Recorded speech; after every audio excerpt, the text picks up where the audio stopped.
कहानी 1999 की एक ठंडी सुबह की है। मथुरा छावनी रेलवे स्टेशन पर तुंगनाथ चतुर्वेदी साहब ने 2 टिकट खरीदने का सोचा। एक टिकट की कीमत थी 35 रुपए, यानी 2 टिकट का कुल हुआ 70। चतुर्वेदी जी ने काउंटर पर बैठे स्टाफ को 100 रुपए की नोट पकड़ाई। अब कायदे से तो 30 रुपए की वापसी होनी चाहिए थी, लेकिन काउंटर वाले स्टाफ ने उन्हें सिर्फ 10 रुपए ही वापस दिए। ये बात चतुर्वेदी जी को चुभ गई। हो सकता है किसी आम आदमी के लिए शायद 20 रुपए की बात छोटी सी होती, लेकिन चतुर्वेदी साहब पेशे से वकील आदमी, तो वो कहां इस मामले को ऐसे ही जाने देते।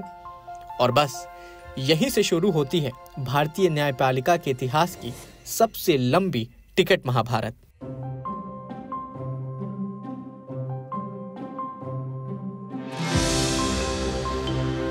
चतुर्वेदी जी ने तय कर लिया कि वो 20 रुपए को आसानी से नहीं छोड़ेंगे। फिर क्या था, खुद को न्याय का योद्धा मानते हुए उन्होंने अदालत में जाकर केस ठोक दिया।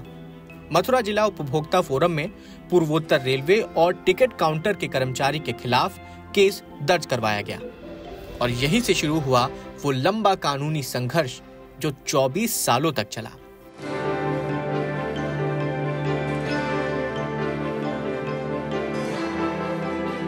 इस मामले की सुनवाई किसी फिल्मी कहानी से कम नहीं थी। कोर्ट में तारीख पर तारीख मिलती रही और हर बार नतीजा कुछ नहीं निकलता। चतुर्वेदी जी ने अपना वकील तक बदल दिया, लेकिन उनका हौसला नहीं टूटा। न्याय की ये लड़ाई लंबी चलती गई। कभी एक तारीख होती और अगली सुनवाई के लिए नए दस्तावेज तैयार होते। कुल मिलाकर 100 से ज्यादा सुनवाई हुई इस मामले में।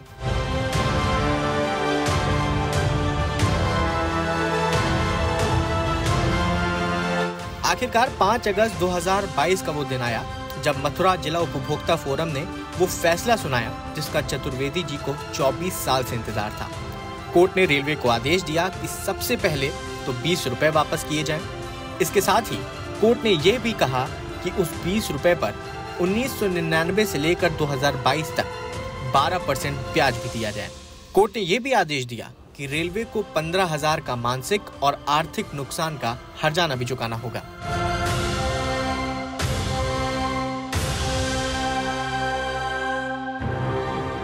अब सोचिए, 20 रुपए का ब्याज जोड़कर 60 रुपए तो बन गए और ऊपर से 15,000 का हर्जाना भी रेलवे को चुकाना पड़ा, यानी कुल मिला के 20 रुपए रेलवे के लिए भारी पड़ गए।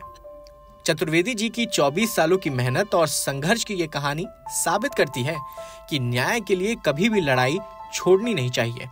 इस केस ने यह भी दिखा दिया कि कभी-कभी सिर्फ 20 रुपए की कीमत का मामला भी पूरे सिस्टम को झकझोर सकता है।